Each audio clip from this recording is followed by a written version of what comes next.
There are four major blood types, and they all have their own profile for diet, exercise, stress management, and even personality. The question is, where did they all come from? In this video, I'm going to give a brief overview of how blood types evolved to what they are today. Let's start with the controversial topic of lectins.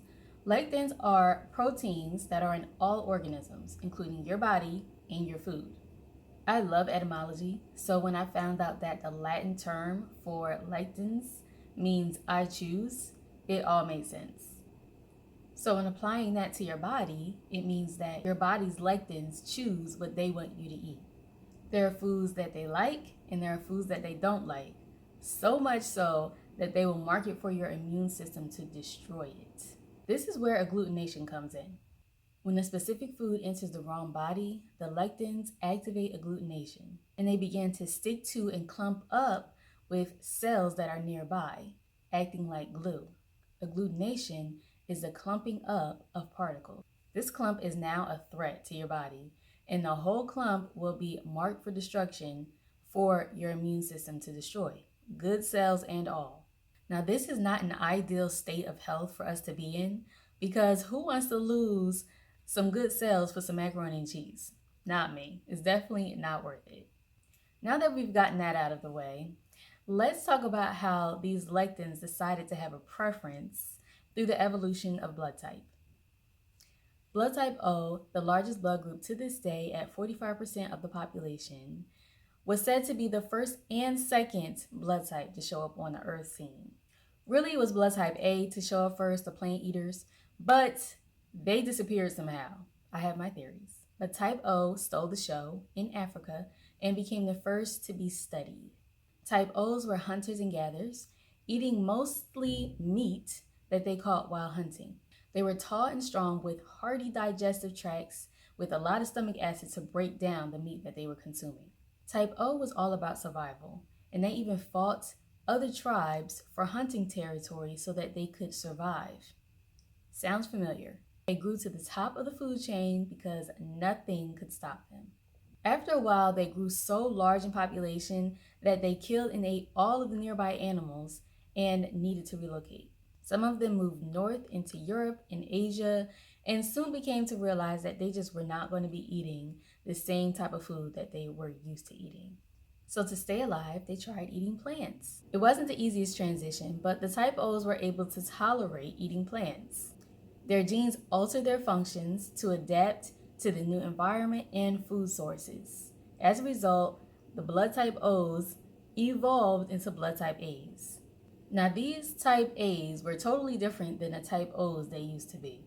Instead of being at war with each other for food, they realized that working together was a better option so that they could get the work done and all could eat. So they thrived on plants, domesticated animals, and the act of collaboration. This inadvertently supported an infinite growth in population since you can plant a garden anywhere.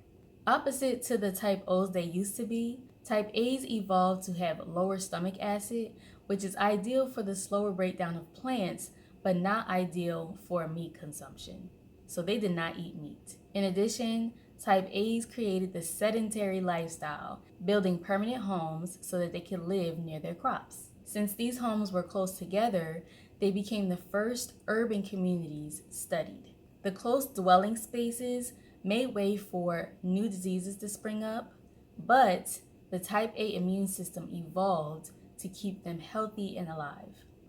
Blood type A is the second largest blood group, consisting of 35.5% of the population.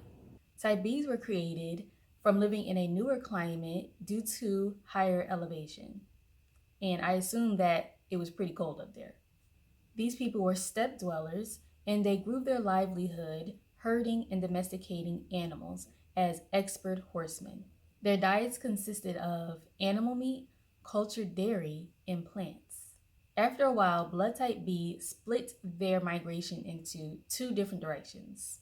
Most went towards the west and south, further into Asia, and the rest went east, further into Europe, where their growth tapered off. The early blood type Bs had characteristics of Caucasians and Mongolians, as well as Chinese and Koreans. Out of all the 4 blood groups, blood type B ranks third at 16% of the world's population. Moving forward, more migration occurred, with a lot of Western people, mostly type Bs, moving towards the east. The immigrant type Bs began to intermingle with the type As, and they began to produce offspring.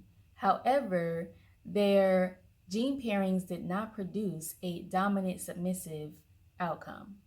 The A and B blood type gene alleles were both dominant and meshed together to create the AB blood type.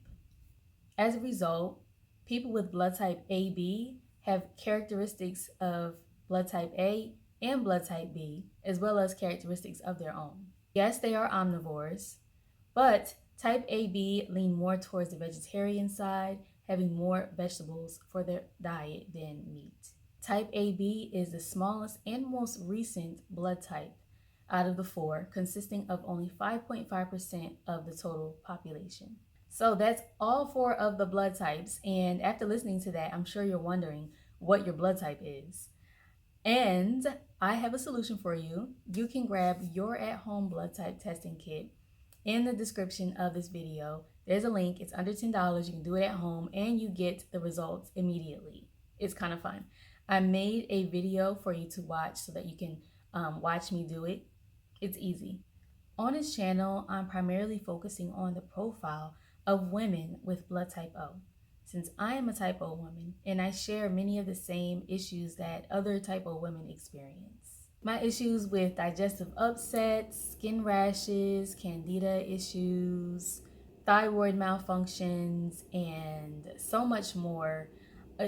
These are prevalent issues, health issues that we as women with type O deal with, and they go overlooked, mistreated, misdiagnosed by doctors, and that's hard to live with.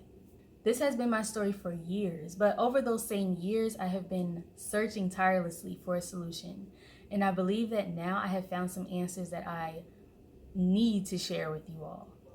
I see this world as a man's world and a vegan's world, which leaves no place for a meat-eating type O woman like me.